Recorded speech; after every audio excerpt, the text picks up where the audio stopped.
தெய்வம் நீ என்று உணர் யூடியூப் சேனல் உங்களை அன்புடன் வரவேற்கிறது.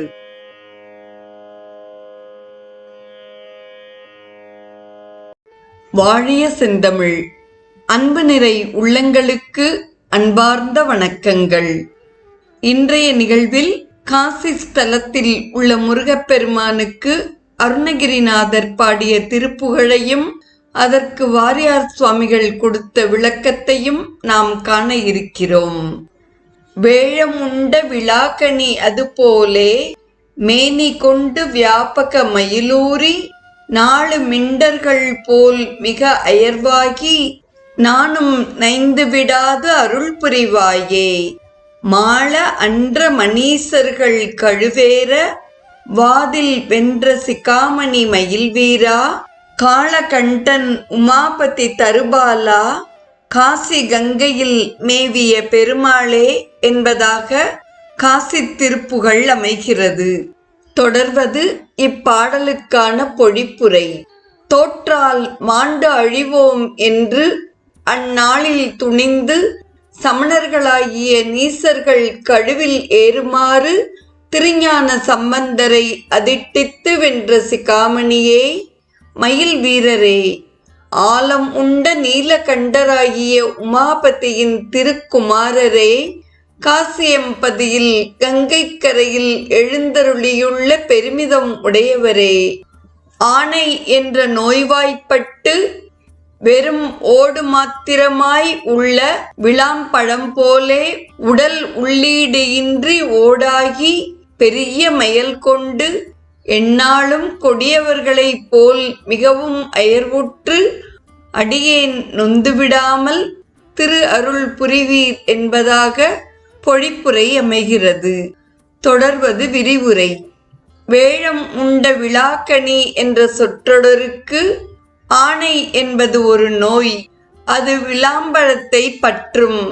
அதனால் அப்பழத்திற்குள் உள்ள சத்து முழுவதும் நீங்கி வெறும் ஓடு மாத்திரமாக ஆகிவிடும்.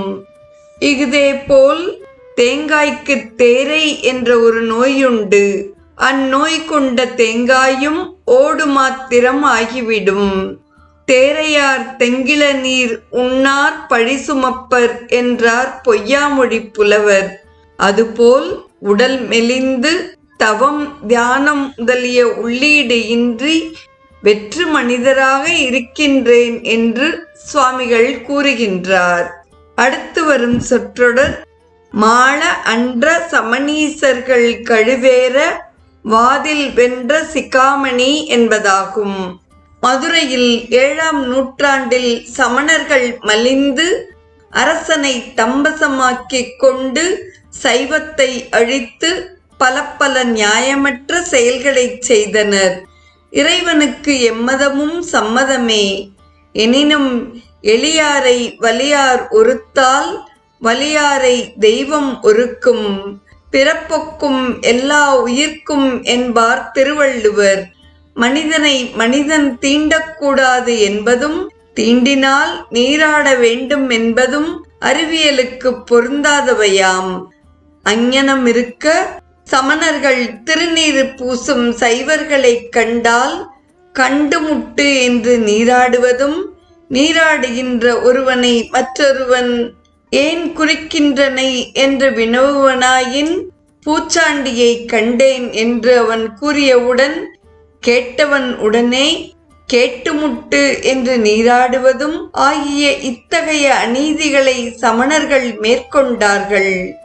கண்டால் குளிப்பதும் கேட்டால் குளிப்பதும் என்றால் இவை எத்துணை பெரிய கொடுமைகள்! அதனால் திருவருள் சமணர்களுக்கு துணை புரியவில்லை. தவிர 16,000 அடியார்கள் ஒருங்கே துயிலும் மடத்தில் தீ வைப்பது எத்தனை பெரிய தீச்செயல்! திருஞான சம்பந்தரும் சமணரும் அனல்வாதம் புனல்வாதம் புரிந்தனர். தோற்றவர் கழுவேறுவது என்பது அவ்வாதத்தின் முடிவு. சமணர்கள் தோற்று அரச நீதிப்படி கழுவேறினர். முருகப்பெருமானது சாரூபம் பெற்ற அபர சுப்பிரமணியர்களில் ஒருவர் முருகனருள் பதிந்து திருஞான சம்பந்தராக திரு அவதாரம் புரிந்தனர். ஸ்ரீகண்ட ருத்திரர் புரிந்த செயல்கள் அனைத்தும் பரசிவத்தின் செயல்களாக தேவார திருவாசகம் கூறுவது போல் அப்பர சுப்பிரமணியத்தின் அவதாரங்களாகிய உக்கிர பெருவழுதி, திருஞான சம்பந்தர் ஆகியவர்களின் செயல்களை முருகவேளுடைய செயல்களாக கூறுகின்றனர். தொடரும் சொற்றொடர் காளகண்டன். காளம் என்றால் விடம். தேவர்கள் இரவாமையை பெற விரும்பி பார்க்கடலை கடைந்தனர். அதில் அவர்கள் விரும்பியதற்கு நேர்மாறாக ஆளாளவிடம் தோன்றியது. அது உலகங்களையெல்லாம் வெதுப்பி துன்புறுத்தியது. அதனால் மிகவும் அஞ்சிய தேவர்கள் திருக்கைலாய மலையை அடைந்து சிவபெருமானை தொழுது, எம்பெருமானே, எங்கள் இடத்திற்கும் எந்தை பிரானே, அடியேங்களுக்கு தலைவர் நீரே, நாங்கள் பார்க்கடல் கடைந்ததில் முதல் விளைந்த விளைவு தேவரீர் உடையதே என்று முறையிட்டனர். சிவபெருமான் அவ்விடத்தை கண்டத்தில் தரித்து மணிகண்டராக விளங்கினார். அக்கண்டமே எல்லாருடைய கண்டங்களையும் நீக்கியது. மாலங்கே வேதனுயர் வாழ்வெங்கே, இந்திரன் செங்கோல் எங்கே, வானோர் குடியெங்கே, கோலம் சேர் அண்டமெங்கே, அவ்வொவ் வரும் பொருள் எங்கே, நினது கண்டம் அங்கே நீலமுறாக்கால் என்று கூறுகிறார் வள்ளலார். நிறைவாக வரும் சொற்றொடர் காசி கங்கையில் மேவிய பெருமாளே என்பதாகும். தலங்களுக்கெல்லாம் தலையாயது காசி. மிகவும் புராதனமானது. என்றும் நின்று தன்னிடம் அடைந்தார்க்கு அருளவல்லது. கங்கா நதி சூழப்பெற்றது. கங்கை நதிக்கரையில் எழுந்தருளியுள்ள முருகவேளை குறித்து இப்பாடல் பாடப்பெற்றது.